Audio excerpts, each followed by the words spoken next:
Dr. Castleberry here, talking about major projects for COM 4413 Communication and Cultural Change. It's our television and media history course in the Communication, Media, and Ethics degree program at MacU. And we're unpacking a preview of these major assignments because this is a course that has been recently revised and updated. And it's got some exciting potential here for our students. Regardless of what direction you see yourself going in the future, these projects will help you beef up, right? And get ready for those job interviews or those internship prospects that are out there. You want to have a strong and healthy digital media portfolio, and these projects are designed to get you moving in that direction. Well, our second major project is a rewarding one. It's a little bit creative, but it's going to allow you to get your hands dirty. And perhaps we'll explain how that can be both a challenge and a simplified process at the same time. So major project number 2 in COM 4413 is what we call storyboarding a scene or sequence. Okay, and so the goal of it, our first major project, if you've seen the video or had us in class, is anatomy of a scene or sequence. And so our goal there is to dissect and understand, to break down the scene and sort of expose all of its parts and components. Project 2 is once again to select a scene or sequence.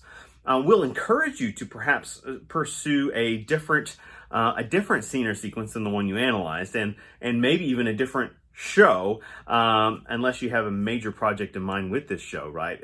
Unless it has just this, you have the ultimate pitch that grants instructor approval. But we want you to select a scene or sequence and then work backwards to produce handmade storyboards for that program. And if you're unfamiliar, storyboarding is a process that that creators use to visually depict how a scene is going to take place in advance of filming that scene. Okay, you can think about storyboards almost like comic books in a way.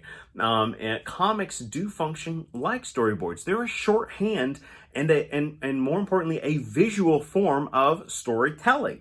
And so some of the best in the industry really hang on storyboarding as a way to guide how they prepare. When you think about something like television or even film, other types of visual mass media, you can't just point a camera and start shooting. And well, I mean, some have, but in today's economy, you really need to have a plan. And so one of the ways we're trying to train ourselves is to strengthen our organizational skills as well as our ability to cast vision for our ideas.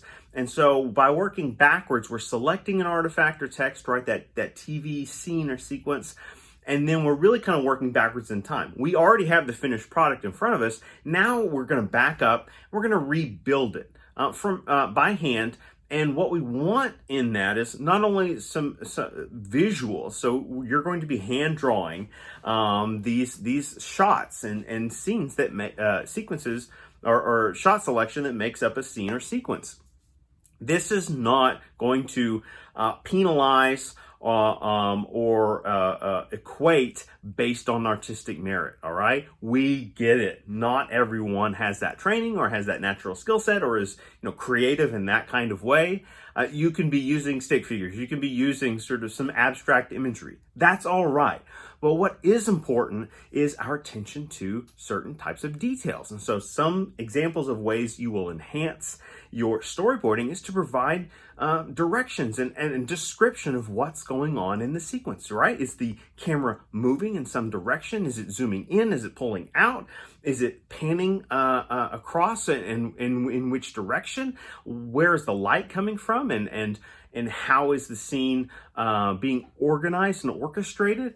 Are there musical cues? Is there dialogue taking place in the scene or sequence? All of this is information that would accompany your visualized storyboards, all right? And so we're rewarding the labor that you're putting into breaking down a scene or sequence in a different way.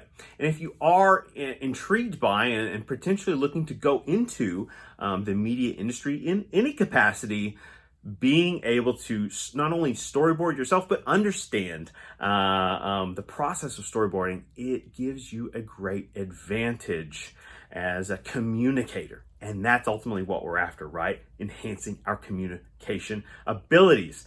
Thank you for listening, and we will have our third main project for discussion in the next video.